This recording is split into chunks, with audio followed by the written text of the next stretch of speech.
너 따위가 헬기를 고치면 너의 아이를 임신해주지. 동양인 특전사를 멸시하며 조롱했던 미군 여군 대위. 하지만 목숨을 구해준 한국인이 특전사 공수부대 출신임을 알게 되면서 펼쳐지는 이야기입니다. 로키 산맥의 칼날 같은 바람이 훈련 기지의 깃발을 사정없이 후려쳤다. 해발 수천 미터 고지에 자리한 미 육군 특수작전 사령부 예하 제1특전단 델타포스, 통칭 델타의 전진 기지는 문명 세계로부터 완벽히 고립된 섬과 같았다.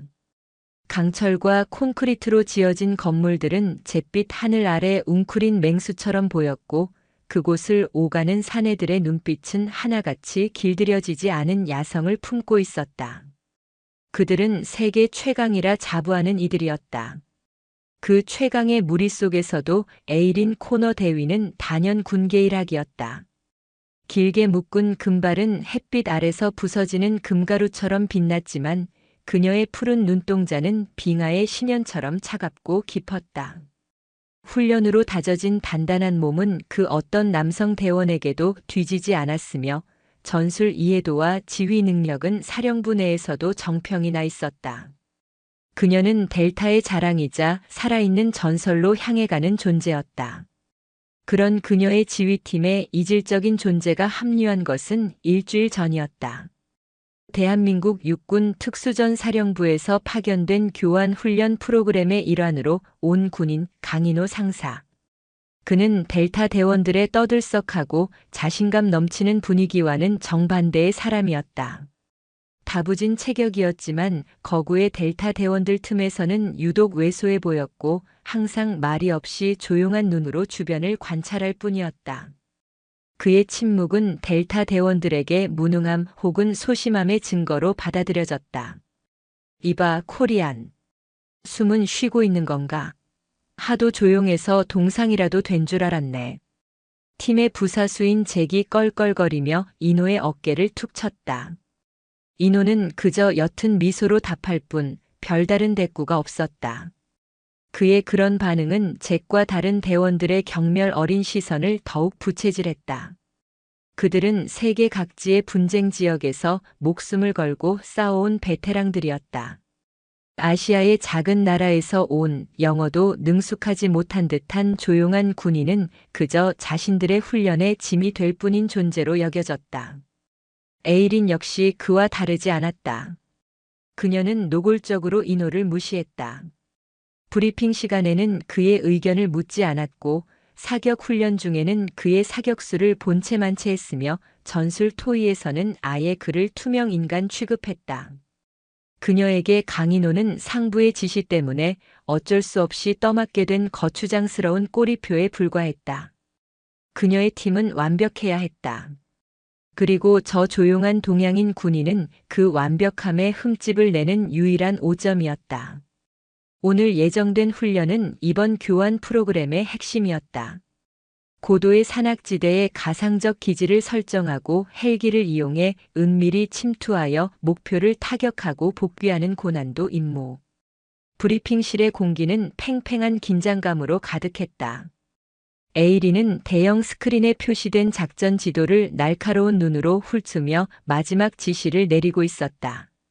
침투 지점은 해발 3,000m의 악마의 이빨 능선이다. 강풍과 급변하는 기상이 가장 큰 변수이니 모두 정신 똑바로 차려야 할 거야. 하강 후에는 라이언이 선두에서 길을 확보하고 마크와 잭이 좌우 경계를 맡는다. 나는 중앙에서 지휘한다.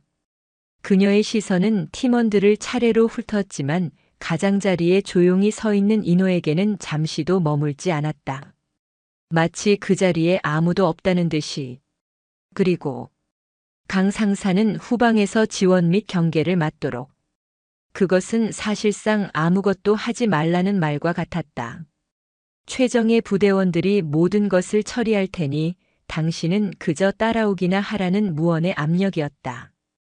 이노는 말없이 고개를 끄덕였다. 그의 검은 눈동자에는 어떠한 감정의 동요도 비치지 않았다. 그저 깊고 고요한 호수 같았다. 장비 점검 시간 대원들은 각자의 총기와 통신 장비, 생존 도구를 꼼꼼히 확인했다. 잭이 자신의 소총을 능숙하게 분해하고 조립하며 이노에게 다가와 비아냥거렸다. 이봐, 이런 진짜 총은 만져본 적 있나? 당신들 나라에서는 장난감 총으로 훈련한다던데 사실이야? 이노는 대답 대신 자신의 K2 소총을 소리 없이 분해했다가 눈 깜짝할 사이에 재조립해서 보여주었다. 그의 손놀림은 물 흐르듯 유연하고 정확했다. 잭의 얼굴에서 웃음기가 사라졌지만 그는 이내 코웃음을 치며 돌아섰다. 겨우 총기 분해 조립 따위로 자신들을 놀라게 할 수 있다고 생각하는 건가? 마침내 출동 시간이 되었다. 거대한 2개의 프로펠러를 가진 다목적 전술 헬기, 검은 매가 굉음을 내며 대기하고 있었다. 대원들은 익숙하게 헬기에 올라탔고 이노는 가장 마지막에 조용히 탑승했다. 헬기가 육중한 몸을 일으켜 하늘로 솟아오르자 기지의 풍경이 발 아래로 빠르게 멀어졌다. 바람 소리가 모든 것을 집어삼켰다. 헬기 내부는 서로의 표정으로만 의사를 전달해야 하는 소음의 왕국이었다. 에이리는 차가운 얼굴로 창밖을 응시했다. 끝없이 펼쳐진 설산의 파노라마가 눈앞에 펼쳐졌다. 신의 조각품 같은 그 장엄한 풍경 속에서 인간은 한낱 미물에 불과했다. 그녀는 이런 극한의 자연을 정복하고 임무를 완수하는 데서 희열을 느끼는 사람이었다. 그녀는 문득 강인호를 쳐다보았다. 그는 미동도 없이 창밖의 풍경을 바라보고 있었다. 두려움도 흥분도 아닌 그저 담담한 표정. 저 속을 알 수 없는 평온함이 에이리는 마음에 들지 않았다. 저것은 강인함의 증거가 아니라 아무것도 이해하지 못하고 있기 때문에 나올 수 있는 무지의 산물이라고 그녀는 단정했다.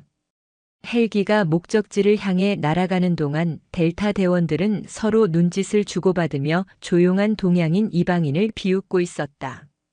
그들의 눈에는 조국에 대한 자부심과 타인에 대한 명백한 우월감이 서려 있었다.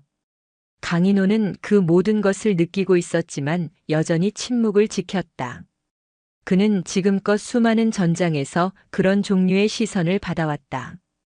편견과 오만은 언제나 가장 먼저 소리를 내는 법이었고 진정한 실력은 가장 마지막에 모든 것을 증명하는 법이라는 것을 그는 경험으로 알고 있었다. 그의 눈은 창밖의 구름과 산맥의 흐름을 쫓고 있었다. 단순한 풍경 감상이 아니었다. 그는 바람의 방향과 구름의 밀도, 기체의 미세한 떨림까지 온몸으로 느끼며 데이터를 수집하고 있었다. 그것은 오랜 시간 특전사 공수부대에서 살아남으며 몸에 밴 생존 본능이었다. 그리고 그의 본능이 희미한 경고 신호를 보내고 있었다. 무언가 잘못되어 가고 있었다. 악마의 이빨 능선이 시야에 들어올 무렵이었다. 헬기 조종사의 목소리가 헤드셋을 통해 다급하게 들려왔다. 계기판에 이상 신호가 잡힌다. 원인 불명. 그 말을 증명이라도 하듯 육중한 기체가 순간적으로 휘청거렸다. 헬기 내부는 순식간에 쇳소리와 함께 긴장감으로 가득 찼다. 델타 대원들은 반사적으로 각자의 몸을 고정하고 상황을 주시했다. 에이린의 미간이 좁혀졌다. 상황 보고해. 알 수 없습니다, 대위님. 갑자기 주 동력 계통의 출력이 떨어지고 있습니다. 제어가.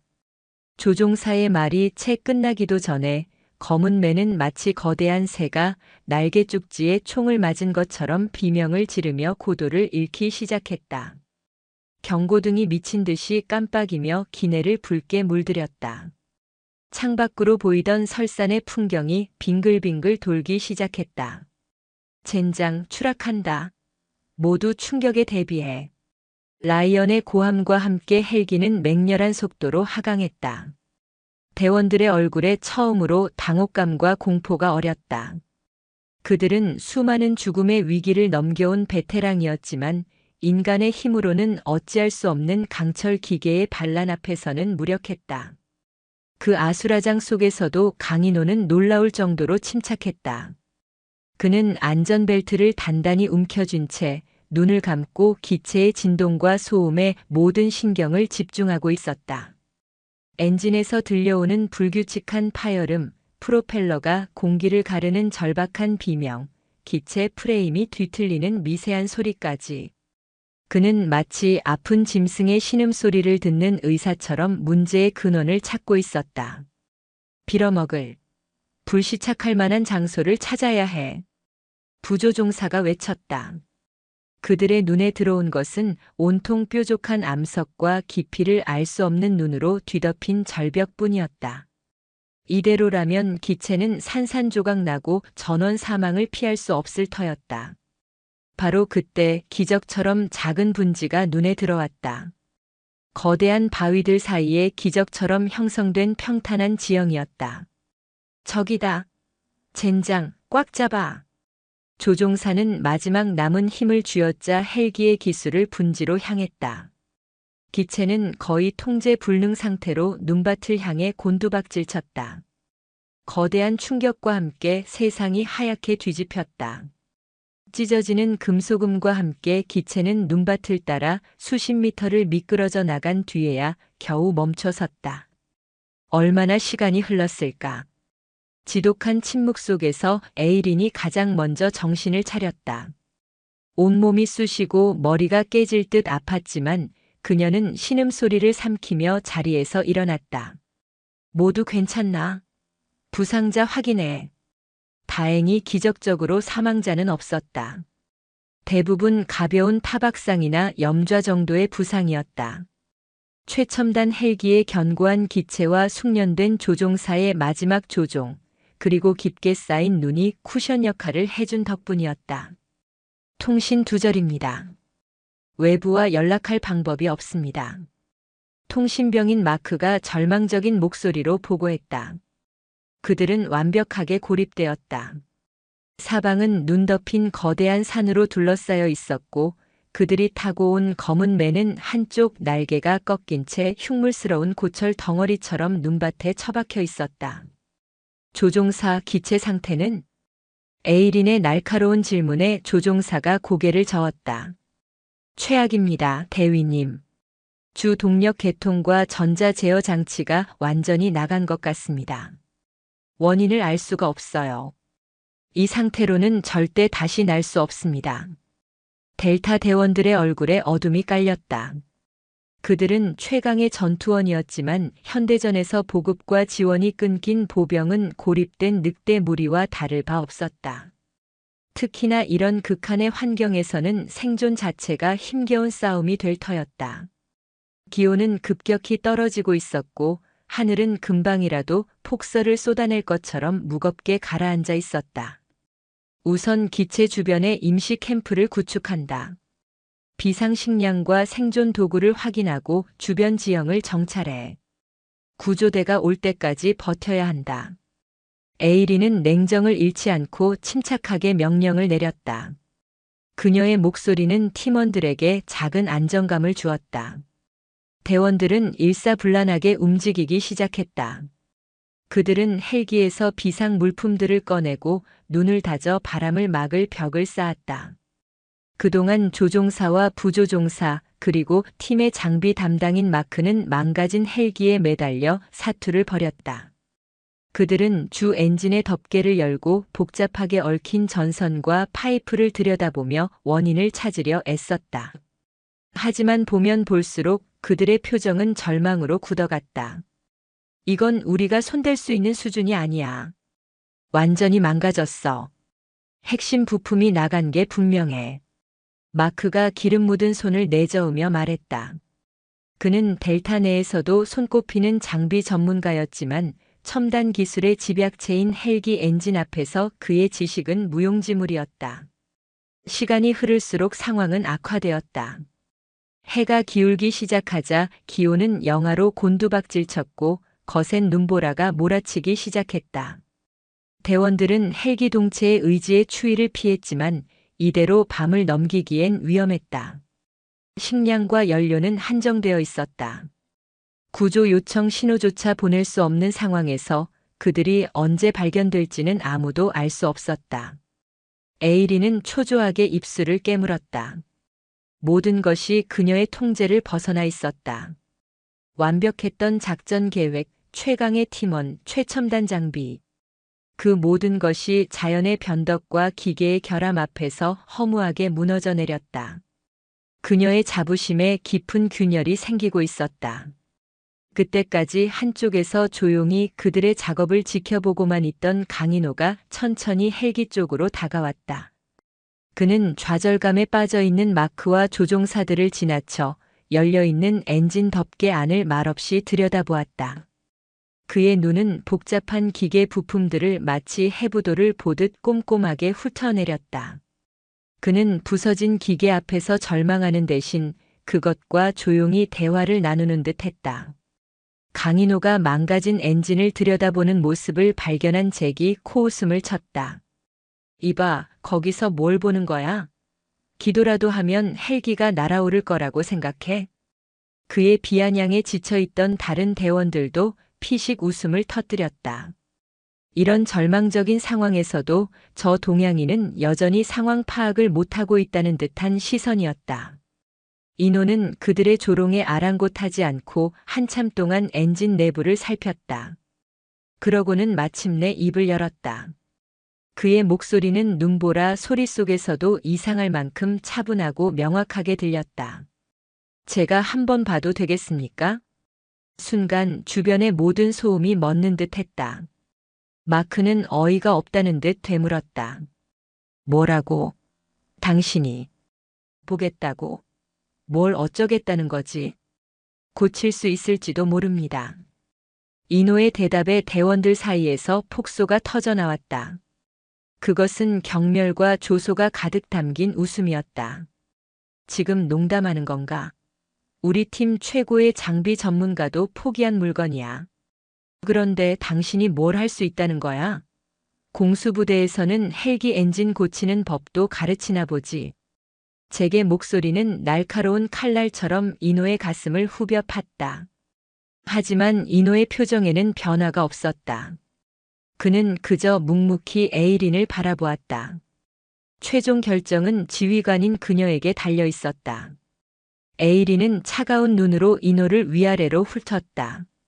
스트레스와 추위, 그리고 절망적인 상황 때문에 그녀의 인내심은 바닥을 드러내고 있었다. 그녀는 인호의 제안을 자신의 권위에 대한 도전이자 팀의 전문성에 대한 모욕으로 받아들였다. 정말? 당신이 이걸 고칠 수 있다고? 그녀의 목소리는 얼음장처럼 차가웠다. 비웃음이 노골적으로 묻어났다. 가능성은 있습니다. 인호는 물러서지 않았다. 그의 조용하지만 단호한 대답이 에이린의 자존심을 건드렸다.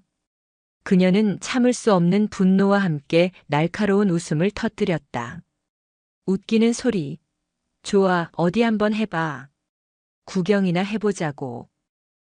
정말 만약에 당신이 이 고철 덩어리를 다시 날게 만든다면.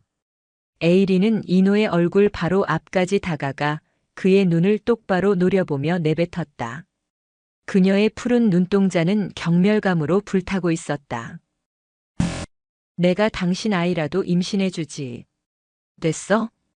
그녀의 폭언의 주변은 순간적으로 얼어붙었다. 아무리 그래도 같은 군인에게 그것도 공개적으로 할 수 있는 말의 수위를 넘어선 발언이었다.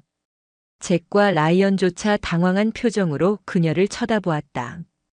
그들은 인호를 무시하고 조롱했지만 이런 식의 인격적인 모독까지는 생각하지 않았다.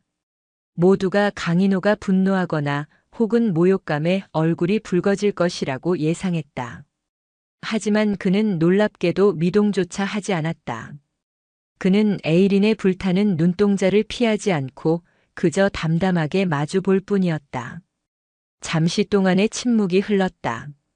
눈보라 소리만이 그들 사이를 채웠다. 마침내 인호가 입을 열었다. 알겠습니다. 그의 목소리는 지극히 평온했다. 약속은 지키셔야 할 겁니다, 대위님. 그 말을 남기고 인호는 몸을 돌려 헬기의 엔진으로 향했다. 그의 등에는 분노도 굴욕감도 없었다. 오직 자신의 일에 집중하려는 전문가의 침착함만이 느껴졌다. 그 모습에 에이린은 오히려 자신이 모욕당한 듯한 기분을 느꼈다. 그녀의 폭언을 조금도 흔들지 못한 저 남자의 정체는 대체 무엇이란 말인가? 이노는 마크에게서 공구함을 건네받았다. 그는 여러 공구들을 잠시 살펴보더니 몇 가지 간단한 도구만을 챙겼다. 그리고는 좁은 엔진실 안으로 스스럼 없이 몸을 집어넣었다. 대원들은 믿을 수 없다는 표정으로 그 광경을 지켜보았다. 에이리는 팔짱을 낀 채 차가운 시선으로 이노의 모든 행동을 감시했다. 그녀는 그가 몇 분 만에 포기하고 나올 것이라고 확신했다. 그리고 그때가 되면 저 오만한 동양인에게 본때를 보여주리라 다짐했다. 하지만 이노는 포기하지 않았다. 그는 복잡하게 얽힌 기계 속에서 마치 길을 찾는 탐험가처럼 움직였다. 그의 손놀림은 조심스러우면서도 망설임이 없었다. 그는 기름때 묻은 부품들을 만지고 소리를 듣고 심지어 냄새를 맡기까지 했다. 그것은 단순히 기계를 수리하는 행위를 넘어 마치 죽어가는 생명체를 진찰하는 의사의 모습과도 같았다. 시간이 흘렀다. 10분, 20분. 눈보라는 더욱 거세졌고 주위는 빠르게 어두워지고 있었다.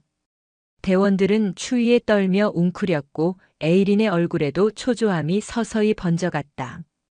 그런데도 이노는 묵묵히 자신의 일에만 몰두하고 있었다. 그는 단순한 공수부대원이 아니었다. 대한민국 육군 특전사에서 그는 맥가이버라는 별명으로 불렸다.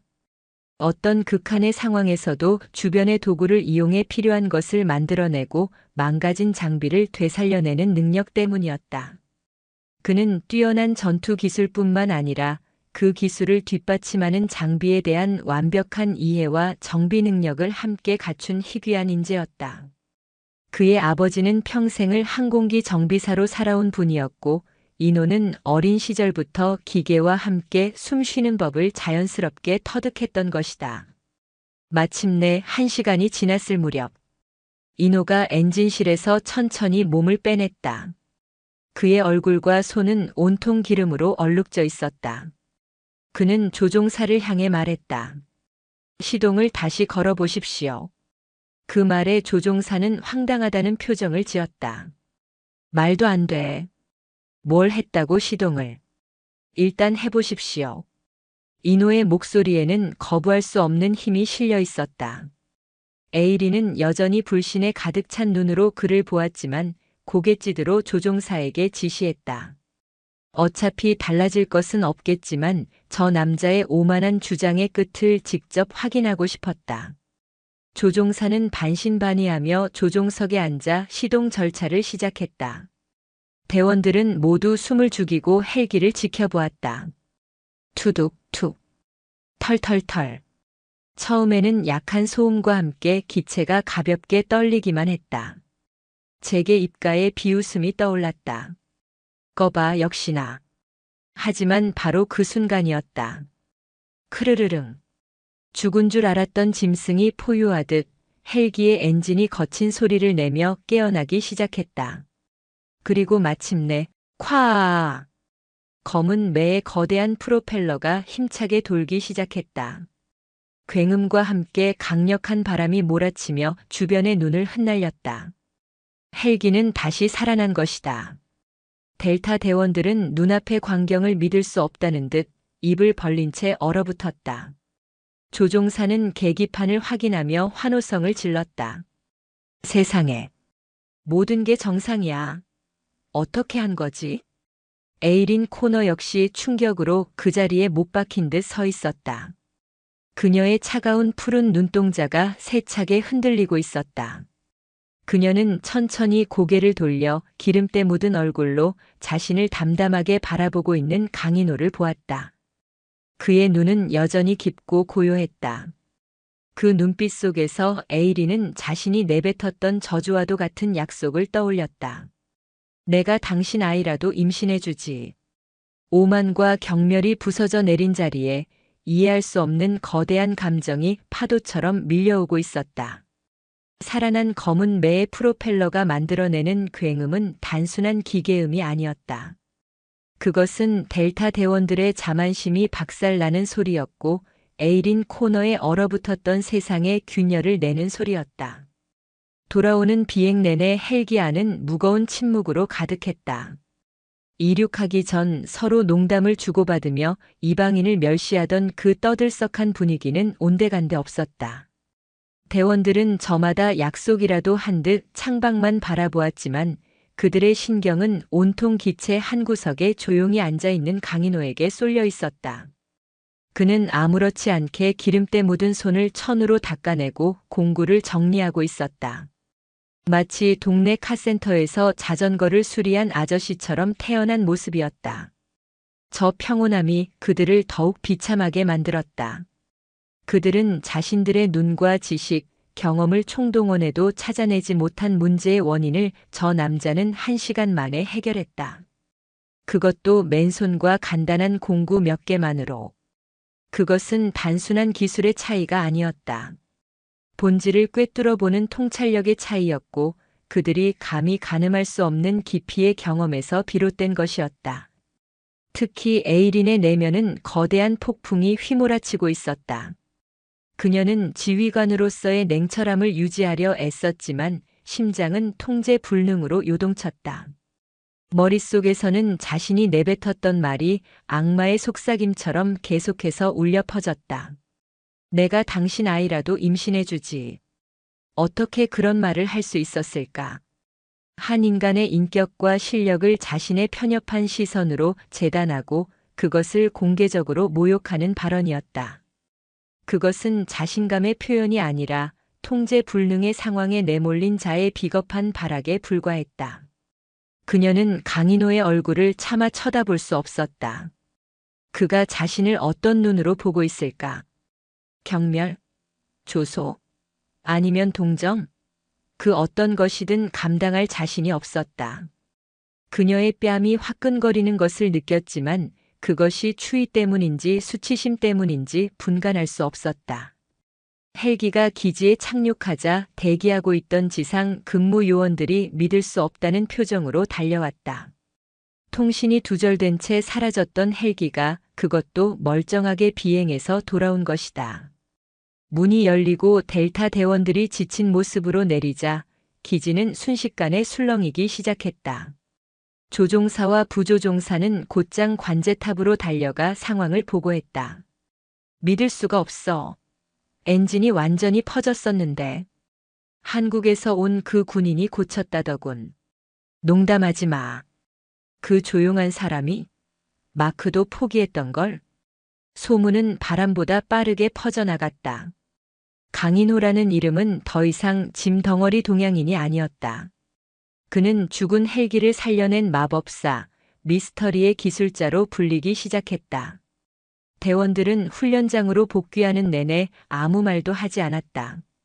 잭과 라이언은 몇 번이나 인호에게 말을 걸려다 입술만 달싹이고는 포기했다.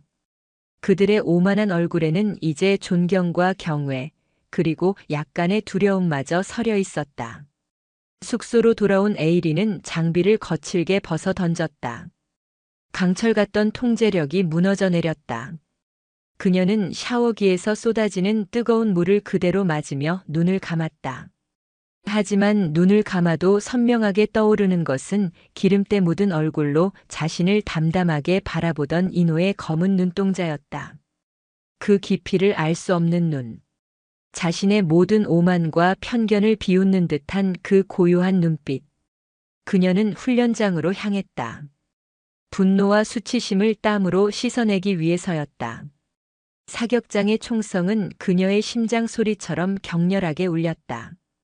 백발백 중 모든 총알이 관역의 중앙을 꿰뚫었지만 마음은 조금도 편안해지지 않았다. 이번에는 체력 단련실로 향했다. 역기를 들어 올리고 또 들어 올렸다. 근육이 비명을 지를 때까지 자신을 몰아붙였다. 하지만 지독한 자기 혐오는 사라지지 않았다. 그녀는 처음으로 패배를 경험했다. 적과의 싸움이 아닌 자기 자신과의 싸움에서 완벽하게 패배한 것이다. 그날 밤 장교 식당에서 에이린은 우연히 인호와 마주쳤다. 그는 다른 한국 파견 군인들과 함께 조용히 식사를 하고 있었다. 주변의 델타 대원들이 그를 흘끔거리며 수군대는 것이 느껴졌다. 에이리는 차마 그에게 다가갈 수 없었다. 무슨 말을 해야 할까? 미안하다고 사과해야 할까? 아니면 고맙다고 인사해야 할까? 그 어떤 말도 지금의 이 굴욕적인 상황을 변화시킬 수 없을 것 같았다. 그녀는 결국 그를 외면한 채 자신의 자리로 돌아왔다. 바로 그때 기지 전체의 방송이 울려 퍼졌다.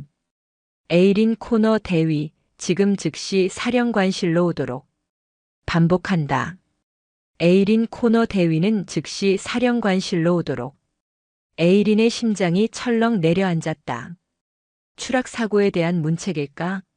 아니면 그녀는 불길한 예감에 휩싸인 채 자리에서 일어났다.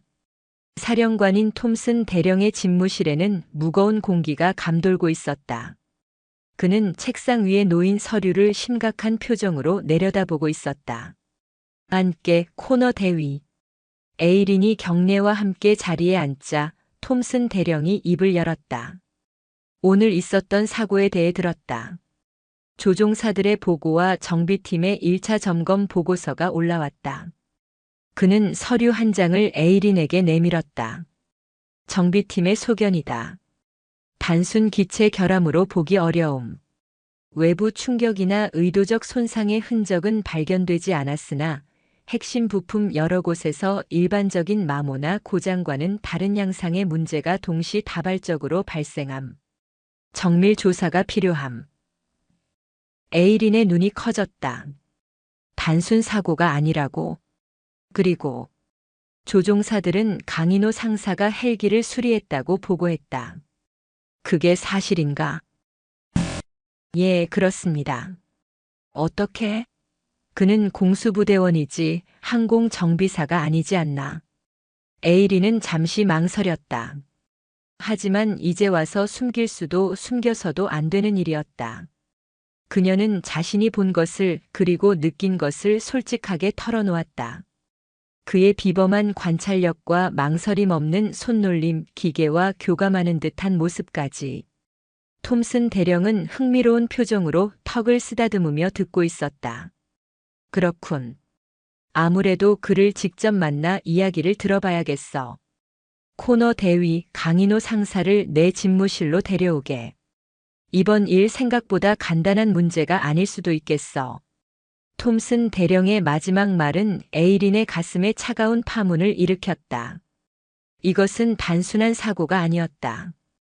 그리고 그 비밀을 풀 열쇠는 그녀가 가장 멸시했던 남자 강인호가 쥐고 있었다. 강인호를 찾아가는 에이린의 발걸음은 천근만근 무거웠다. 불과 몇 시간 전까지만 해도 투명 인간 취급하던 그에게 이제는 사령관의 명령을 전달해야 하는 입장이 된 것이다. 그녀는 그의 숙소 앞에서 몇 번이나 심호흡을 했다. 문을 두드리자 잠시 후 문이 열리고 익숙한 그 고요한 얼굴이 나타났다. 사령관님께서 찾으십니다. 저와 함께 가주셔야겠습니다. 에이린은 최대한 감정을 배제한 사무적인 말투로 말했다. 인호는 놀란 기색 없이 그저 말없이 고개를 끄덕이고는 그녀의 뒤를 따랐다. 집무실로 향하는 복도를 걷는 동안 두 사람 사이에는 어떤 대화도 오가지 않았다. 에이린은 등 뒤에서 느껴지는 그의 존재감에 숨이 막힐 것 같았다. 톰슨 대령의 집무실에 다시 들어서자 이번에는 조종사와 부조종사 그리고 정비팀장까지 배석해 있었다. 톰슨 대령은 인호를 자리에 앉히고는 부드럽지만 날카로운 눈으로 그를 관찰하며 물었다. 강 상사, 오늘 있었던 일에 대해 들었네. 자네가 아니었다면 모두 위험했을 거야. 정말 고맙게 생각하네. 직업 군인으로서 당연히 해야 할 일이었습니다. 인호의 대답은 간결했다. 내가 궁금한 건 어떻게 그걸 고칠 수 있었냐는 걸세. 우리 최고의 전문가들도 포기한 걸 말이야. 자네 눈에는 뭔가 다른 게 보였나? 모두의 시선이 인호의 입으로 쏠렸다. 인호는 잠시 눈을 감고 그 순간을 복귀하는 듯 했다. 그리고는 차분하게 입을 열었다. 처음 엔진 소리를 들었을 때부터 이상했습니다. 기계적인 결함에서 나는 파열음이라기보다는 무언가 막힌 듯한 혹은 굶주린 듯한 소리였습니다. 그의 표현에 정비 팀장이 미간을 찌푸렸다. 기계공학이 아닌 시적인 표현이었기 때문이다. 엔진 덮개를 열고 가장 먼저 확인한 것은 연료 공급 라인이었습니다. 예상대로 주입 펌프와 엔진을 연결하는 커넥터의 잠금 장치가 아주 미세하게 풀려 있었습니다. 육안으로는 거의 식별할 수 없을 정도였지만 그 미세한 틈으로 연료가 제대로 공급되지 않아 출력이 떨어졌던 겁니다. 추락 직전의 진동으로 그 틈이 더 벌어졌을 거고요. 잠금 장치가 풀려 있었다고. 그건 정비 불량이 아닌가. 정비팀장이 발끈하며 나섰다. 톰슨 대령이 손짓으로 그를 제지했다. 계속하게 강 상사. 그것만이 아니었습니다. 전자 제어 장치의 메인 릴레이 박스를 확인했습니다. 그곳에서 이것을 발견했습니다. 인호는 주머니에서 작은 비닐봉지를 꺼내 책상 위에 올려놓았다. 그 안에는 머리카락보다도 가느다란 금속 조각이 들어있었다. 이건 헬기 부품의 일부가 아닙니다. 재질도 다르고 형태도 이질적입니다. 이 작은 조각이 릴레이 접점 사이에 끼어 신호 체계를 교란시킨 겁니다. 연료 공급 불량과 전자 제어 장치 오류, 이 두 가지 문제가 동시에 우연히 발생할 확률은 거의 없다고 생각합니다. 그의 설명이 끝나자 집무실에는 찬물을 끼얹은 듯한 정적이 흘렀다. 우연이 아니라면 그것은 단 한 가지 가능성만을 가리키고 있었다. 사보타주의도적 파괴 행위. 톰슨 대령의 얼굴이 굳어졌다. 델타포스 훈련 기지 내에서 그것도 최첨단 헬기를 대상으로 사보타주가 일어났다는 것은 상상조차 할 수 없는 일이었다. 이것은 외부의 적이 아니라 내부의 배신자가 있다는 것을 의미했다. 이 사실을 다른 사람에게 말한 적 있나? 아니요, 없습니다. 좋아. 오늘 이 자리에서 나온 이야기는 모두 1급 기밀이다. 모두들 명심하도록. 톰슨 대령은 모두를 내보내고 에이린과 이노만을 남겼다. 그는 한참 동안이나 생각에 잠겨 있다가 마침내 결심한 듯 입을 열었다. 코너 대위. 자네 팀에게 비공식 임무를 부여하겠다. 이 기지 내에 숨어있는 유령을 찾아내야 한다. 공식적인 수사를 진행하면 쥐새끼가 꼬리를 감출 거다. 자네 팀의 임무는 평소와 같이 훈련을 계속하면서 비밀리에 용의자를 색출하고 증거를 확보하는 것이다. 그리고 그는 이노를 향해 시선을 돌렸다. 강 상사. 자네의 도움이 필요하네. 자네의 그 비범한 눈이 필요해. 코너 대위의 팀에 합류해서 이번 조사를 함께 해주게. 이것은 양국 간의 군사 협력을 넘어선 문제일세. 우리 모두의 안위가 걸린 일이야. 에이리는 심장이 멎는 것 같았다. 그와 함께 임무를 수행하라고. 그것도 자신의 팀원으로. 하지만 그녀는 거부할 수 없었다. 이것은 사적인 감정이 끼어들 수 있는 문제가 아니었다. 알겠습니다, 사령관님. 이노 역시 조금의 망설임도 없이 대답했다. 그의 눈빛은 이미 군인의 그것으로 돌아와 있었다. 그렇게 세상에서 가장 어색한 파트너가 탄생했다. 한때는 서로를 멸시하고 무시했던 두 사람이 이제는 보이지 않는 적을 찾아내기 위해 등을 맞대야 하는 운명에 놓인 것이다. 그날 밤 에이리는 자신의 팀원들을 긴급 소집했다. 그녀는 사보타주 가능성과 비밀 임무에 대해 설명했다. 잭과 라이언, 마크의 얼굴이 경악으로 물들었다. 동료 중에 배신자가 있을지도 모른다는 사실은 그들에게 큰 충격이었다. 그리고 이번 임무는 강인호 상사가 우리 팀과 함께 할 거다. 그의 전문적인 식견이 필요하다. 이건 내 결정이 아니라 사령관님의 명령이다. 이해 있나? 아무도 이의를 제기하지 않았다. 아니, 할 수 없었다. 그들은 이미 강인호의 실력을 눈으로 확인했다. 그들의 오만은 산산조각 난 지 오래였다. 다음 날부터 비밀 수사가 시작되었다. 에이린과 이노는 가장 먼저 사고 헬기가 보관된 경납고로 향했다. 그곳은 외부인의 출입이 통제된 채 하나의 거대한 범죄 현장처럼 변해 있었다. 무엇부터 확인해야 할까? 에이린은 자신도 모르게 이노에게 의견을 물었다. 그녀는 이미 그의 능력을 인정하고 의지하기 시작한 것이다. 범인은 흔적을 남기지 않으려 했을 겁니다. 하지만 완벽한 범죄는 없습니다. 분명 어딘가에 자신도 모르는 흔적을 남겼을 겁니다. 이노는 헬기 주변을 천천히 돌며 마치 맹수가 먹잇감을 살피듯 날카로운 눈으로 기체를 훑쳤다. 그의 시선은 연료 주입구 근처의 작은 긁힌 자국에 멈췄다. 그는 특수 라이트를 꺼내 그곳을 비추었다. 자외선 불빛 아래 눈에 보이지 않던 희미한 얼룩이 형광색으로 빛나기 시작했다. 이건 에이린이 숨을 삼켰다. 그것은 일반적인 기름 얼룩이 아니었다. 특수한 화학약품의 흔적 같았다. 범인은 이 화학약품을 이용해 잠금 장치를 약화시킨 뒤 미세한 틈을 만든 겁니다. 시간이 지나면 약품은 자연적으로 증발하지만 미량의 성분은 이렇게 흔적을 남기죠. 강인호의 설명은 논리정연했고 그의 눈은 이미 다음 단서를 쫓고 있었다. 에이린은 그런 그의 옆모습을 보며 완전히 새로운 감정에 휩싸였다. 이 남자는 자신이 알던 세상의 법칙을 모두 깨부수는 존재였다. 그리고 위험하게도 그에게 점점 더 빠져들고 있는 자신을 발견하고 있었다. 희미한 화학 물질의 흔적은 곧장 기지 내 연구소로 보내져 성분 분석에 들어갔다. 결과가 나오기까지는 시간이 걸릴 터였다. 에이린과 이노는 다음 단계로 넘어갔다. 그들은 정비 기록과 인원 출입 기록이 보관된 자료실로 향했다. 수백, 수천 페이지에 달하는 기록들 속에서 바늘 하나의 단서를 찾아내야 하는 지난한 작업이었다. 늦은 밤 자료실에는 두 사람만이 남아 있었다. 종이 넘기는 소리와 형광등의 희미한 소음만이 공간을 채웠다. 어색한 침묵을 깬 것은 에이린이었다. 어떻게 그렇게 기계에 대해 잘 알게 된 거죠?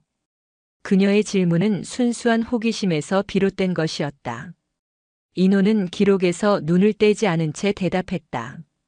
아버지가 평생 항공기 정비사로 일하셨습니다. 어린 시절에 제 놀이터는 경납고였고 장난감은 렌치와 드라이버였습니다. 기계는 거짓말을 하지 않거든요. 정직하게 대하면 정직하게 답해줍니다. 사람보다 훨씬 상대하기 편하죠. 그의 마지막 말에 묘한 쓸쓸함이 묻어났다. 에이린은 처음으로 그의 인간적인 면모를 엿본 기분이었다. 그녀는 자신의 오만했던 과거를 떠올리며 다시 한번 부끄러움을 느꼈다. 미안했어요. 그녀의 목소리는 거의 속삭임에 가까웠다. 그때 헬기 앞에서 했던 말. 진심이 아니었어요. 아니, 진심으로 어리석었죠. 당신을 제대로 보려고 하지도 않고. 이노는 마침내 서류에서 고개를 들어 그녀를 바라보았다. 그의 눈빛은 여전히 담담했지만 이전과 같은 차가움은 느껴지지 않았다. 괜찮습니다. 저 역시 대위님을 오해했으니까요. 차갑고 이성적이기만 한 분이라고 생각했습니다. 내가 아니라고요? 네. 대위님은 누구보다 뜨거운 심장을 가진 분입니다. 다만 그것을 강철 같은 이성으로 억누르고 있을 뿐이죠. 때로는 그 뜨거움이 이성을 녹여버릴 때도 있고요. 그의 말은 정확하게 그녀의 본질을 꿰뚫고 있었다. 에이린은 마치 벌거벗겨진 듯한 기분에 얼굴을 붉혔다. 그와의 대화는 언제나 그녀를 무장해제시켰다. 바로 그 순간이었다. 탕, 쾅.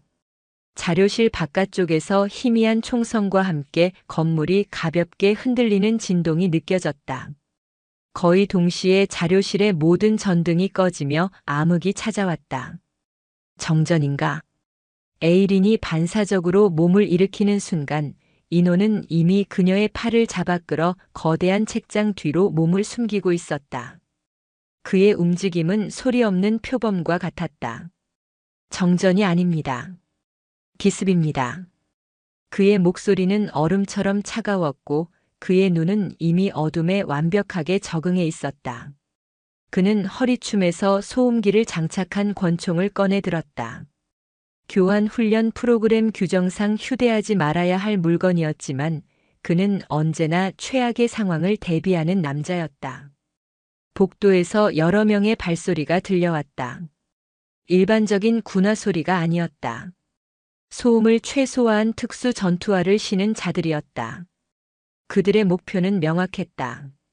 바로 이 자료실 그리고 그 안에 있는 에이린과 이노였다. 놈들이 우리를 노리고 있어. 우리가 뭔가를 찾아냈다는 걸 안 거야.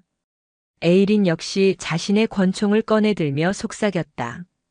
어둠 속에서 두 사람은 서로의 거친 숨소리를 느낄 수 있었다.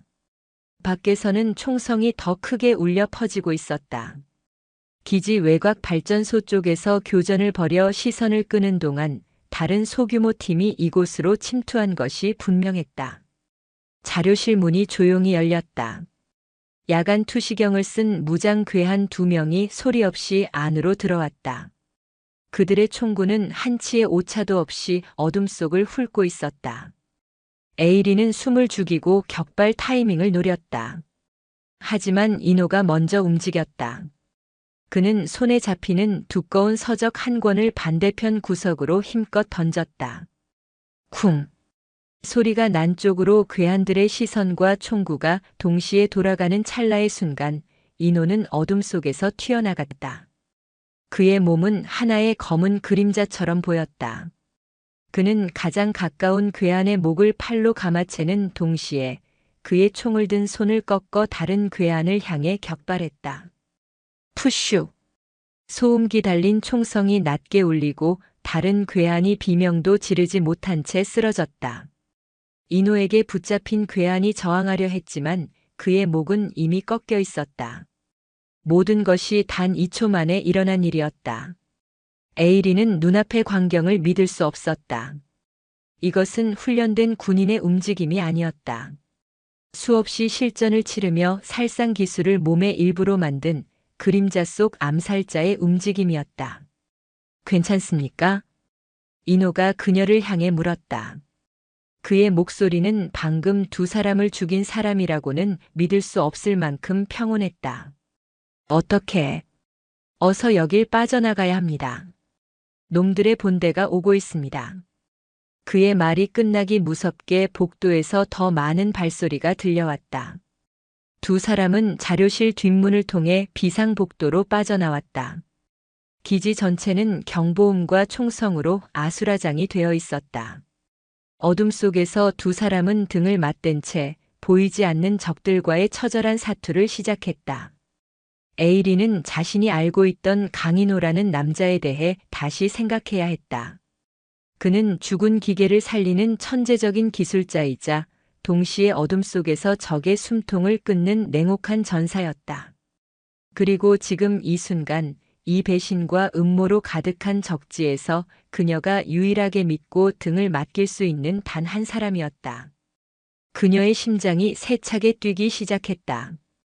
그것은 두려움 때문이 아니었다. 자신의 목숨을 구해준 이 미스터리한 남자에 대한 거부할 수 없는 강렬한 끌림 때문이었다.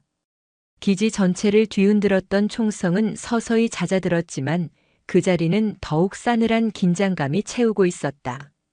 비상 출동한 기지 방어 병력이 현장을 장악했고 에이린과 이노는 그들의 호위를 받으며 혼란의 중심에서 벗어났다. 에이린의 팔에는 가벼운 찰과상이, 이노의 옆구리에는 스친 총탄 자국이 붉게 배어나왔지만 두 사람의 눈빛은 상처의 고통 따위는 잊은 듯 이성적으로 빛나고 있었다. 톰슨 대령의 집무실은 사실상의 전쟁 지휘 본부로 변해 있었다. 그는 붉게 충혈된 눈으로 보고를 받으며 쉴 새 없이 지시를 내리고 있었다. 에이린과 이노가 들어서자 그는 모든 시선을 두 사람에게 집중했다. 자네들이 상대한 놈들은 누구였나? 정체를 알 수 없습니다. 전원 제압 후 확인했지만 어떤 신원 표시도 없었습니다. 마치 유령 같았습니다. 에이린의 보고에 톰슨 대령의 얼굴이 더욱 굳어졌다. 외부의 용병이 델타포스 기지를 제 집처럼 드나들며 기습을 자행했다는 것은 이 기지의 방어 시스템이 완벽하게 뚫렸다는 것을 의미했다. 누군가 내부에서 그들의 침투를 돕지 않고서는 불가능한 일이었다. 강 상사, 자네 생각은 어떤가? 톰슨 대령은 이제 자연스럽게 이노의 의견을 구했다. 에이린의 팀원들은 물론 지휘부의 장교들조차 이 이방인 군인의 통찰력을 외면할 수 없게 된 것이다. 이노는 잠시 생각에 잠겨 있다가 부검실에서 확보한 공격자들의 유류품 사진을 가리켰다. 그들의 장비는 미군 제식 장비와 거의 흡사했지만 몇 가지 미세한 차이점이 있었습니다. 그는 사진을 확대해 전투화의 끈 매듭 부분을 가리켰다.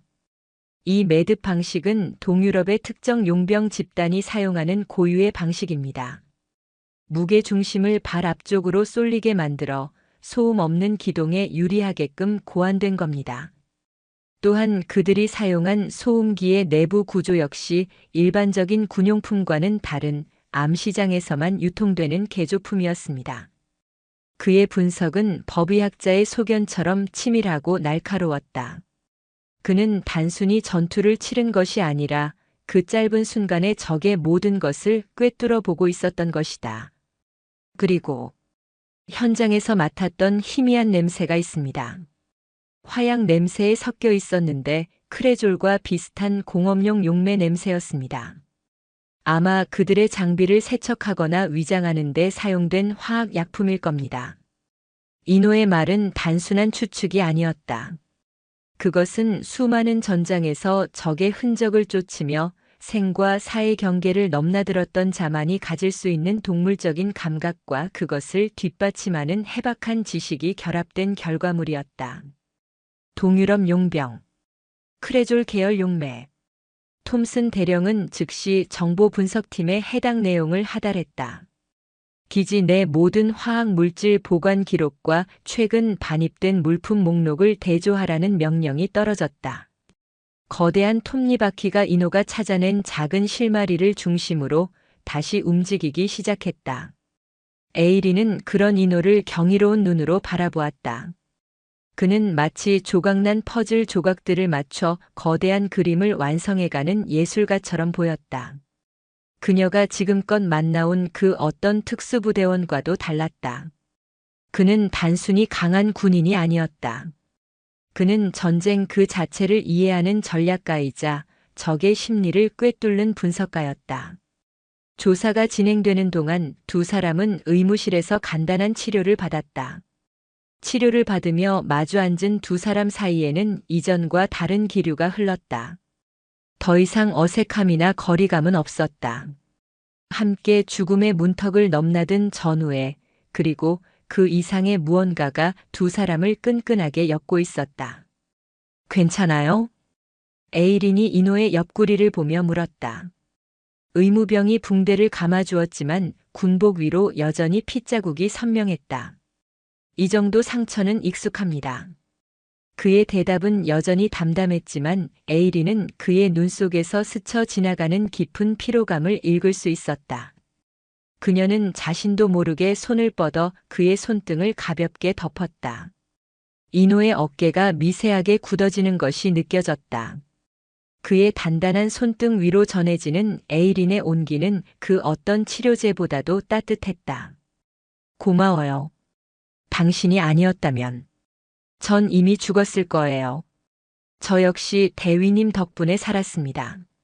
아니, 난 아무것도. 당신이 모든 걸 했어요. 팀은 그렇게 움직이는 겁니다. 서로의 등을 지키는 것. 대위님은 제 등을 완벽하게 지켜주셨습니다. 이노는 부드럽게 손을 빼내고 자리에서 일어났다. 에이린은 잠시 동안 그 온기가 사라진 자신의 손을 말없이 내려다보았다. 그녀의 심장은 미친 듯이 뛰고 있었다. 이것은 전우애가 아니었다. 그녀는 혼란스러웠다. 이 감정의 정체는 무엇일까? 그때 분석팀으로부터 긴급 보고가 들어왔다. 이노가 말했던 특정 용매와 일치하는 화학약품이 기지 내에서 발견되었다는 것이었다. 그리고 그 약품의 재고, 관리 및 접근 권한을 가진 인원은 단 12명으로 좁혀졌다. 에이린과 이노는 즉시 분석실로 향했다. 스크린에는 12명의 군인과 군무원의 신상 정보가 떠 있었다. 델타포스 대원, 정비팀, 보급관리관 등 다양한 부서의 인물들이 포함되어 있었다. 이들 중에 배신자 유령이 있었다. 이들을 한 명씩 비밀리에 조사해야 해. 하지만 섣불리 움직였다간 놈이 눈치채고 꼬리를 자를 거야. 에이린이 말했다. 그때 이노가 스크린의 명단을 천천히 훑어보며 입을 열었다. 이 사람들. 에반스 소령을 보십시오.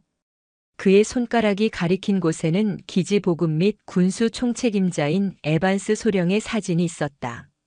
그는 평판 좋고 능력 있는 장교로 모두의 신망을 받는 인물이었다. 에반스 소령? 그럴 리가. 그는 이 기지에서 가장 신뢰받는 장교 중 한 명이야. 에이린이 반박했다. 그래서 더 의심스러운 겁니다. 그의 기록은 너무 완벽합니다. 단 하나의 실수나 오점도 없습니다. 마치 누군가 의도적으로 만들어낸 것처럼요. 그리고 보급 총책임자라는 그의 직책은 기지 내의 모든 물자와 인력의 흐름을 파악하고 외부 용병을 몰래 잠입시키는 데 최적의 위치입니다. 이노의 직감은 논리적 근거를 뛰어넘는 설득력을 지니고 있었다. 그의 말대로라면 그들은 가장 믿었던 양의 탈을 쓴 늑대와 함께 지내온 것이었다. 증거가 없어. 심증만으로는 움직일 수 없어. 그럼 증거를 만들면 됩니다. 놈이 스스로 움직이게끔 미끼를 던지는 겁니다. 이노의 눈이 차갑게 빛났다. 그는 이미 다음 작전을 구상하고 있었다. 유령을 잡기 위한 위험한 도박이 시작되려 하고 있었다.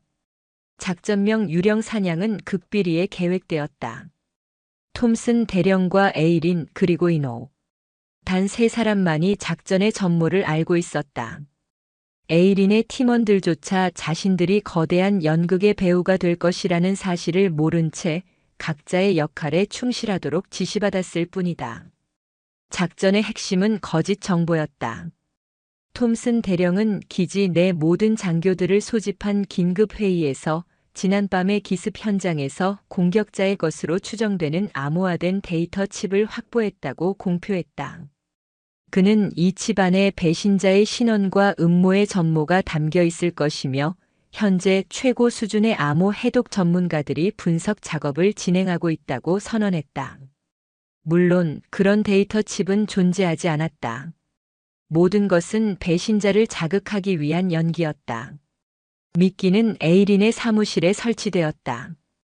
톰슨 대령은 데이터 칩의 보안을 위해 가장 신뢰하는 에이린 대위의 사무실 금고에 임시 보관하도록 조치했다고 흘렸다. 금고 안에는 가짜 데이터 칩이 들어있었고 사무실 전체에는 초소형 감시 카메라와 동작 감지 센서가 쥐새끼 한 마리도 감지할 수 있을 만큼 촘촘하게 설치되었다. 이제 기다리는 일만 남았습니다. 통제실에서 여러 개의 모니터를 지켜보던 이노가 말했다. 에이린은 그의 옆에서 초조하게 입술을 깨물고 있었다. 만약 이노의 추측이 틀렸다면, 만약 범인이 에반스 소령이 아니라면, 이번 작전은 엄청난 역풍을 맞게 될 것이고 진짜 범인에게는 도망칠 시간만 벌어주는 꼴이 될 터였다. 너무 걱정하지 마십시오. 뱀은 반드시 미끼를 물게 되어 있습니다. 자신의 목을 조여올 밧줄이라는 것을 알면서도 그 미끼를 제거하지 않고서는 잠들 수 없기 때문입니다. 이노의 차분한 목소리는 이상하게도 그녀의 불안감을 잠재워 주었다. 그녀는 이 남자의 판단을 믿기로 했다. 그녀가 헬기 안에서 그리고 자료실의 어둠 속에서 그의 능력을 믿었던 것처럼. 시간이 흘렀다. 하루 이틀. 기지는 평온을 되찾은 듯 보였다. 용의자 명단에 오른 12명 모두 특별한 움직임을 보이지 않았다. 에이린의 초조함은 극에 달했다. 틀린 걸까? 우리가 너무 섣불렀던 걸까? 그녀가 지친 목소리로 중얼거린 것은 작전 시작 후 사흘째 되는 날 밤이었다. 바로 그때 모니터 중 하나에 작은 변화가 감지되었다. 에이린의 사무실 복도 끝에 설치된 카메라에 인형 하나가 나타난 것이다. 왔다. 두 사람의 신경이 곤두섰다. 침입자는 능숙하게 복도에 감시 카메라를 무력화시키며 다가오고 있었다. 하지만 그는 에이린과 이노가 설치한 추가적인 센서는 눈치채지 못했다. 그는 에이린의 사무실 문 앞에 멈춰 서서 특수 장비를 이용해 전자 잠금 장치를 소리 없이 해제했다. 문이 열리고 안으로 들어온 것은 에반스 소령이 아니었다. 그는 보급 부대의 평범한 하사관이었다. 에반스가 아니잖아. 에이린의 목소리에 실망감이 묻어났다. 하지만 이노의 눈은 더욱 날카롭게 빛나고 있었다. 아닙니다. 꼬리가 움직였다는 건 몸통이 신호를 보냈다는 뜻입니다. 하사관은 곧장 금고로 다가가 역시나 전문적인 장비로 금고를 열기 시작했다. 에이린이 즉시 대기하고 있던 팀에게 진입 신호를 보내려 할 때 이노가 그녀의 손을 막았다. 아직입니다. 지금 덮치면 꼬리만 잘릴 뿐입니다. 저 하사관은 자신이 왜 이 일을 하는지조차 모를 겁니다. 그저 상사의 명령에 따랐을 뿐이겠죠. 우리는 몸통, 에반스 소령이 직접 움직이는 증거를 잡아야 합니다. 하지만 이대로 두면 미끼를 가지고 사라질 텐데, 그가 미끼를 가지고 나가는 순간 진짜 덫이 발동될 겁니다. 이노의 계획은 한 수 앞을 더 내다보고 있었다. 하사관이 가짜 데이터 칩을 손에 넣고 사무실을 빠져나가자 이노는 대기하고 있던 잭에게 조용히 무전을 보냈다. 사냥 시작. 단 사냥감을 놀라게 하지는 마. 잭과 라이언은 유령처럼 하사관의 뒤를 밟기 시작했다. 하사관은 데이터 칩을 품에 안고 곧장 기지 외곽의 폐물품 처리장으로 향했다. 그곳에는 에반스 소령이 차 안에서 그를 기다리고 있었다. 하사관이 데이터 칩을 건네는 순간 모든 것이 명백해졌다. 지금이다. 덮쳐. 에이린의 명령과 함께 어둠 속에 숨어있던 델타 대원들이 일제히 튀어나와 두 사람을 포위했다. 에반스 소령의 얼굴은 경악과 분노로 일그러졌다. 그는 자신이 완벽하게 함정에 빠졌다는 것을 깨달았다. 꼼짝 마라, 에반스. 모든 건 끝났어. 하지만 에반스는 순순히 투항할 인물이 아니었다. 그는 갑자기 하사관을 인질로 잡고 소리쳤다. 모두 물러서. 그러지 않으면 이놈 목을 날려버리겠어. 바로 그때 예상치 못한 일이 벌어졌다. 탕! 어디선가 날아온 총알 한 발이 정확하게 하사관의 이마를 꿰뚫었다. 그는 비명조차 지르지 못하고 쓰러졌다. 에반스 소령을 포함한 모두가 경악하여 총알이 날아온 방향을 쳐다보았다. 에이! 이럴 수가. 에반스는 자신의 부하가 눈앞에서 살해당하자 공포에 질려 중얼거렸다. 이것은 입막음이었다. 그를 움직이게 한 배후 세력이 실패한 그를 제거하기 위해 움직이기 시작한 것이다. 그리고 그것은 시작에 불과했다. 폐물품 처리장 주변의 어둠 속에서 수십 명의 무장한 괴한들이 나타나 델타 대원들을 향해 무차별적인 사격을 퍼붓기 시작했다. 함정을 파고 기다리던 사냥꾼들이 오히려 더 거대한 사냥꾼의 먹잇감이 되어버린 순간이었다. 젠장, 매복이다. 전원 대응 사격. 에이린의 외침과 함께 기지의 밤은 다시 한번 핏빛 섬광과 굉음으로 물들기 시작했다. 통제실에서 모든 상황을 지켜보던 이노는 헤드셋을 집어들고 침착하지만 신속하게 말했다. 계획 변경. 대위님, 지금부터 제 지시에 따라 주십시오. 그의 목소리는 혼란스러운 전장의 모든 소음을 뚫고 에이린의 귓가에 명확하게 박혀들었다. 폐물품 처리장은 순식간에 지옥으로 변했다. 사방에서 쏟아지는 총탄은 델타 대원들을 엄폐물 뒤에 못 박아 두었고 적들의 규모는 예상을 훨씬 뛰어넘었다. 그들은 단순한 용병이 아니었다. 체계적인 지휘 아래 일사불란하게 움직이는 잘 훈련된 특수부대와 같았다. 에반스 소령조차 이 상황을 예상하지 못한 듯 공포에 질린 채 바닥에 엎드려 있었다. 대위님, 11시 방향 크레인 뒤에 저격수가 있습니다. 라이언, 연막탄 투척 후 저격수를 제압해. 이노의 목소리가 에이린의 헤드셋을 통해 울려 퍼졌다. 그는 통제실의 모니터를 통해 전장의 모든 것을 꿰뚫어 보고 있었다. 그의 지시는 마치 신의 시점에서 전장을 내려다보는 듯 정확하고 군더더기가 없었다. 에이린은 한치의 망설임도 없이 그의 지시를 팀원들에게 전달했다. 라이언, 들었나? 즉시 실행해. 라이언이 연막탄을 던지자 자욱한 연기가 저격수의 시야를 가렸다. 그 틈을 타 잭과 마크가 좌우로 우회하여 저격수를 완벽하게 제압했다. 전장의 흐름이 조금씩 바뀌기 시작했다. 이노는 단순한 기술자가 아니었다. 그는 실시간으로 전장을 분석하고 지휘하는 야전 사령관이었다. 에반스를 확보해야 해. 그가 모든 걸 알고 있어. 에이린이 외치며 에반스가 엎드려 있는 곳으로 몸을 날렸다. 하지만 적들의 목표 역시 에반스의 제거인 듯 그에게 화력이 집중되었다. 에이린이 그의 멱살을 잡아 끌어당기는 순간 거대한 폭발이 두 사람을 덮쳤다. 대위님, 이노의 절박한 외침이 헤드셋을 통해 들려왔다. 폭발의 충격으로 에이린은 정신을 잃었고 통신은 두절되었다. 이노는 모니터 앞에서 입술을 깨물었다.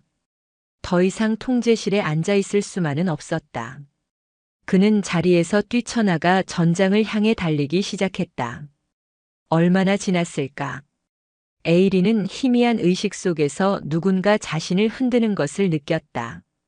지독한 이명과 함께 눈을 뜨자 온통 기름때로 뒤덮인 이노의 얼굴이 보였다. 그의 눈에는 지금껏 본 적 없는 깊은 불안과 안도감이 뒤섞여 있었다. 정신이 듭니까? 여긴 어떻게 된 거지? 놈들은 퇴각했습니다. 기지 방어 병력이 도착하기 직전에 연기처럼 사라졌습니다. 에이린은 몸을 일으켰다. 주변은 전쟁 영화의 한 장면처럼 처참했다. 델타 대원 몇몇이 부상을 입었지만 다행히 사망자는 없었다. 그리고 그녀의 옆에는 중상을 입고 신음하는 에반스 소령이 쓰러져 있었다. 이노가 폭발 직후 달려와 두 사람을 안전한 곳으로 끌어낸 것이었다. 에반스. 에이린은 에반스에게 다가가 그의 멱살을 잡았다. 말해. 대체 누구의 지시를 받은 거지? 너희의 정체가 뭐야? 에반스는 피를 토하며 희미하게 웃었다. 그의 눈에는 패배자의 절망과 함께 거대한 존재에 대한 공포가 서려 있었다. 말해도 당신들은 아무것도 할 수 없어. 우린 당신들이 상상하는 것 이상이니까. 말하란 말이야. 아르고스. 우리는 아르고스다. 아르고스 ARGOS. 그리스 신화에 나오는 100개의 눈을 가진 거인의 이름. 잠들 때도 일부의 눈은 감지 않는 모든 것을 지켜보는 감시자.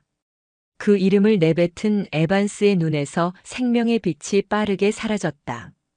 그는 마지막 숨을 거두기 전 이노를 바라보며 알 수 없는 말을 남겼다. 너, 유령. 그 작전에서 살아남았을 줄이야. 그 말을 끝으로 에반스는 숨을 거두었다. 에이린은 그가 마지막으로 남긴 말의 의미를 이해할 수 없었지만 이노의 표정이 싸늘하게 굳어지는 것을 보았다. 그의 과거와 이 거대한 음모가 연결되어 있다는 것을 직감할 수 있었다. 상황은 일단락되었지만 기지는 발칵 뒤집혔다. 신망받던 장교가 배신자였고 기지 내에서 대규모 교전까지 벌어졌다. 톰슨 대령은 국방부에 긴급 보고를 올렸지만 아르고스라는 조직에 대한 정보는 어디에서도 찾을 수 없었다. 마치 존재하지 않는 유령 집단과 같았다. 그날 밤 인호는 홀로 훈련장의 가장 높은 철탑 위에 앉아 있었다. 그의 손에는 낡은 군번줄이 들려 있었다. 그가 유령이라 불리며 마지막으로 수행했던 작전, 모든 동료를 잃고 자신 역시 공식적으로 사망 처리되었던 그 끔찍한 날의 기억이 그의 머릿속을 헤집고 있었다. 에반스는 그 작전에 대해 알고 있었다. 아르고스는 그 작전과 관련이 있었다. 그들은 인호가 살아있다는 사실을 알고 그를 제거하기 위해 이 모든 일을 꾸몄을지도 모른다. 그때 누군가 철탑을 오르는 소리가 들렸다. 에이린이었다. 그녀는 말없이 그의 옆에 앉았다. 두 사람 사이에는 어떤 말도 필요 없었다. 그들은 이미 단순한 동료나 파트너를 넘어 서로의 가장 깊은 상처와 마주한 존재가 되어 있었다. 에반스가 말한 그 작전이라는 게 뭐죠? 에이린이 조심스럽게 물었다. 인호는 한참 동안이나 침묵을 지키다가 마침내 입을 열었다. 제가 모든 것을 잃었던 작전입니다. 동료 명예, 그리고 제 자신까지도. 공식적으로 저는 그날 죽었습니다. 그의 목소리는 지독한 슬픔으로 잠겨 있었다. 작전의 목표는 무기 밀매 조직의 수장을 제거하는 것이었습니다. 하지만 모든 정보는 거짓이었습니다. 그건 함정이었습니다. 저희 팀은 정체불명의 적들에게 포위당했고 한 명씩 죽어갔습니다. 저는 동료들의 시신을 뒤로 한 채 혼자 살아남았습니다. 그리고 깨달았죠. 적은 외부에 있었던 게 아니라는 걸. 우리 내부의 누군가가 우리를 팔아넘긴 겁니다. 에이린은 숨을 죽였다. 그의 고요한 눈동자 속에 얼마나 끔찍한 지옥이 담겨 있는지 그녀는 감히 상상할 수 없었다. 아마도 그 배후에 아르고스가 있었던 거겠죠. 그들은 제가 살아있다는 걸 알고 저를 찾아온 겁니다. 그리고 당신과 당신의 팀은 저 때문에 이 위험한 일에 휘말리게 된 거고요. 아니요. 에이린은 단호하게 그의 말을 잘랐다. 이건 더 이상 당신 혼자만의 싸움이 아니에요. 그들은 델타포스를 공격했고 내 부하들을 위협했어요. 이제 이건 나의 전쟁이기도 해요. 그녀는 그의 손에 들린 군번줄을 부드럽게 감싸쥐었다. 우리가 함께 싸우는 겁니다. 그 아르고스라는 유령의 정체를 밝혀내고 당신의 동료들과 내 부하들의 복수를 하는 거예요. 인호는 고개를 들어 그녀를 바라보았다. 그녀의 푸른 눈동자는 그 어떤 위협에도 꺾이지 않을 강한 의지로 불타고 있었다. 깊은 어둠 속에서 길을 잃었던 유령에게 마침내 한 줄기 빛이 비치고 있었다. 그는 고개를 끄덕였다. 혼자가 아니었다. 이 지독한 전쟁을 함께 헤쳐나갈 동지가 바로 옆에 있었다. 기지에서의 싸움은 끝났지만 진짜 전쟁은 이제부터 시작이었다. 100개의 눈을 가진 거인 아르고스를 사냥하기 위한 두 사람의 위험한 여정이 막을 올리고 있었다. 아르고스라는 이름은 기지 전체에 보이지 않는 독처럼 퍼져나갔다. 국방부에서 파견된 특별조사단이 도착하면서 기지는 이중의 감시 체제 아래 놓였다. 동료를 의심하고 상급자를 불신하는 짙은 패배감과 편집증적인 불안감이 공기를 채웠다. 에이린의 팀은 영웅 대접을 받았지만 동시에 잠재적인 용의자로서 수십 번의 신문을 받아야 했다. 그들은 음모의 실체를 파헤친 내부 고발자이자 동시에 그 음모가 싹트도록 방치한 책임자라는 이중적인 굴레에 갇혔다. 조사의 칼날은 날카로웠지만 본질을 꿰뚫지는 못했다. 아르고스는 유령처럼 흔적을 남기지 않았다. 에반스 소령은 개인적인 일탈로 군수품을 횡령한 파렴치한 범죄자로 규정되었고 기지 내 교전은 외부 용병 집단과의 우발적인 충돌로 축소되었다. 진실을 아는 이들은 침묵을 강요당했고 거대한 진실은 관료주의라는 두꺼운 융단 아래로 덮여버렸다. 시스템은 스스로의 치부를 드러내는 대신 가장 손쉬운 방법인 꼬리 자르기를 택한 것이다. 강인호는 조사단의 가장 골치 아픈 존재였다. 그는 거짓말을 하지 않았지만 모든 것을 말하지도 않았다. 그는 자신이 본 것과 들은 것을 기계처럼 정확하게 진술했지만 자신의 추측이나 직감에 대해서는 입을 굳게 닫았다. 조사관들은 그의 빈틈없는 논리와 고요한 눈빛 앞에서 번번이 좌절했다. 그들은 이 동양인 군인이 사건의 핵심을 쥐고 있다는 것을 알았지만 그의 입을 열 방법이 없었다. 그는 이미 국가라는 거대한 시스템에 배신당해 본 경험이 있는 유령이었다. 다시는 같은 실수를 반복하지 않으리라 그는 뼛속 깊이 다짐하고 있었다. 혼란의 시간이 흐른 뒤 톰슨 대령이 에이린과 이노를 자신의 집무실로 불렀다. 그의 책상은 깨끗하게 정돈되어 있었고 군복에는 어떤 훈장도 달려있지 않았다. 그는 이번 사태의 책임을 지고 불명예 전역을 하게 되었다. 결국 이렇게 됐군. 그는 씁쓸하게 웃으며 창밖을 바라보았다. 놈들은 내게서 군복을 벗겼지만 내 명예까지 빼앗지는 못했네. 나는 아직 싸움을 포기하지 않았어. 그는 돌아서서 두 사람을 마주 보았다. 그의 눈빛은 은퇴를 앞둔 늙은 군인의 그것이 아니었다. 새로운 전쟁을 준비하는 노련한 사령관의 눈빛이었다. 국방부는 자네에게 파격적인 제안을 할 걸세, 강 상사. 미군으로 특별 귀화시키고 대테러 분석팀의 핵심 요원으로 발탁하려 하고 있네. 자네의 능력을 그들도 인정한 거지. 하지만 그건 자네를 감시하고 통제할 수 있는 울타리 안에 가두려는 속셈이기도 해. 그리고 그는 에이린을 바라보았다. 코너 대위, 자네에게는 새로운 비밀 임무부대의 지휘권을 맡기려 할 걸세. 아르고스의 실체를 추적하라는 명분 아래 말이지. 하지만 그들 역시 자네를 이용해 진실을 파헤치기보다는 자신들의 통제 아래서 아르고스의 꼬리만 쫓게 만들 삶이야. 그의 말대로였다. 시스템은 그들의 날카로운 발톱을 인정했지만 그 발톱이 자신들을 향하지 않도록 목줄을 채우려 하고 있었다. 그래서 나는 자네들에게 다른 제안을 하려고 하네. 톰슨 대령은 책상 서랍에서 2개의 위조 신분증과 작은 USB 하나를 꺼냈다. 공식적으로 강 상사는 교환 훈련을 마치고 한국으로 복귀하게. 그리고 코너 대위는 이번 일의 충격으로 군을 떠나는 걸로 처리될 걸세. 세상은 그렇게 알게 되겠지. 그는 두 사람에게 신분증을 건넸다. 그리고 유령이 되는 걸세. 시스템 밖에서 놈들의 눈이 닿지 않는 어둠 속에서 진짜 사냥을 시작하는 거야. 나는 밖에서 내가 가진 모든 인맥과 정보를 동원해 자네들의 눈과 귀가 되어주겠네. 이 USB 안에 자네들이 시작하는데 필요한 최소한의 자금과 정보가 들어있네. 그것은 위험천만한 제안이었다. 국가의 보호를 벗어나 거대한 음모에 맞서 싸우는 외로운 그림자가 되라는 말이었다. 실패하면 누구도 기억해주지 않는 비참한 죽음을 맞게 될 것이고 성공한다 해도 세상은 그들의 공을 알아주지 않을 터였다. 하지만 에이린과 이노는 망설이지 않았다. 그들은 서로의 눈을 바라보았다. 그들의 눈 속에는 똑같은 대답이 쓰여 있었다. 그들은 이미 너무 많은 것을 보았고 너무 많은 것을 잃었다. 이제 와서 안전한 울타리 안으로 돌아갈 수는 없었다. 따르겠습니다. 두 사람의 목소리가 동시에 울려 퍼졌다.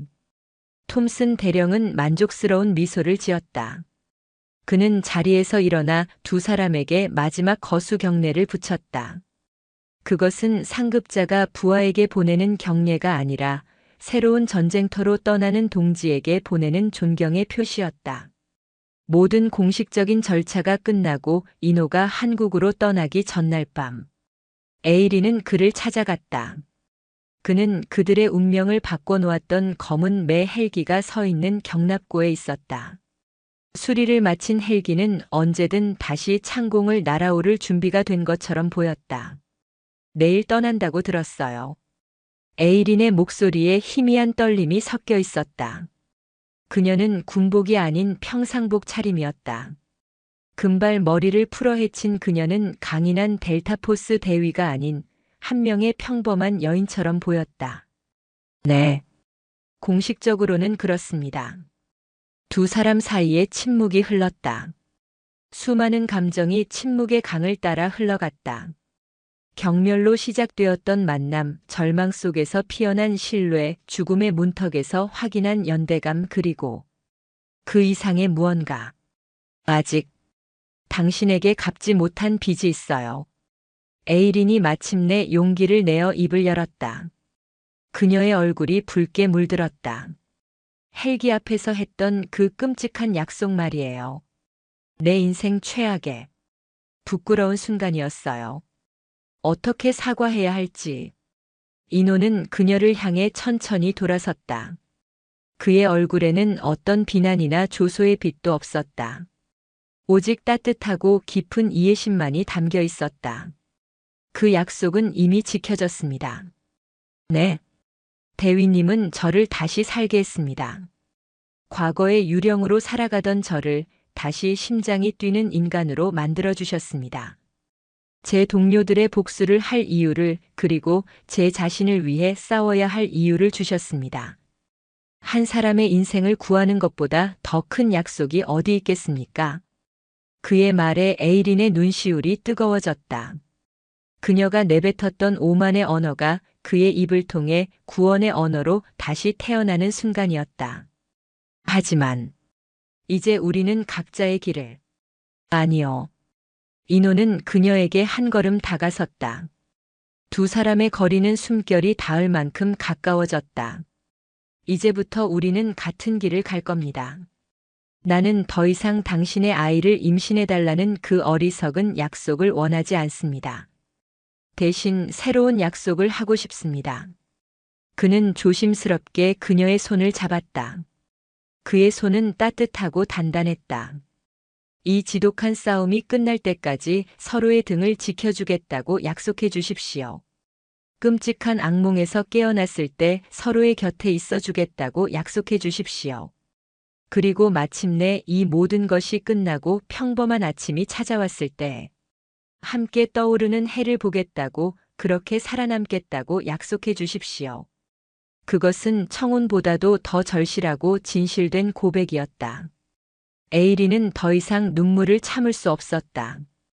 그녀는 고개를 끄덕이며 그의 손을 마주 잡았다. 약속할게요. 약속해요, 이노. 처음으로 그녀는 그의 이름을 불렀다. 그 순간 두 사람은 서로의 입술을 찾았다. 차가운 경납고 안에서 나눈 입맞춤은 불꽃처럼 뜨거웠다. 그것은 과거의 모든 상처를 녹이고 미래의 모든 시련을 함께 이겨내겠다는 성스러운 맹세와도 같았다. 다음 날 새벽, 로키 산맥의 장엄한 능선 위로 여명이 밝아오고 있었다.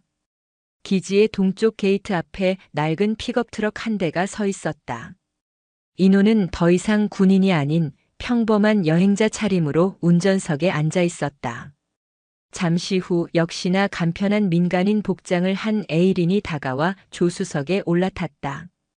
그녀의 군 경력과 신분은 어젯밤을 기점으로 모두 사라졌다. 준비됐어요? 이노가 물었다. 에이린은 자신들이 떠나온 군 기지를 마지막으로 돌아보았다. 그녀의 모든 것이었던 곳. 하지만 이제 그녀에게는 후회도 미련도 없었다. 그녀는 고개를 돌려 이노를 바라보며 미소 지었다. 그녀의 푸른 눈동자는 새벽빛을 받아 희망으로 반짝이고 있었다. 당신과 함께라면 어디든. 트럭은 조용히 시동을 걸고 아스팔트 위를 미끄러져 나갔다. 그들은 이제 더 이상 미군 대위 에이린 코너도 대한민국 특전사 강인호도 아니었다. 그들은 이름 없는 유령이자 100개의 눈을 가진 거인 아르고스를 사냥하기 위해 어둠 속으로 떠나는 최초의 사냥꾼들이었다. 그들의 길고 길었던 전쟁은 끝났지만 진짜 전쟁은 이제 막 시작되고 있었다. 차창 밖으로 펼쳐지는 광활한 대지 위로 장엄한 아침 해가 떠오르고 있었다. 그것은 새로운 시대의 시작을 알리는 사냥꾼의 여명이었다.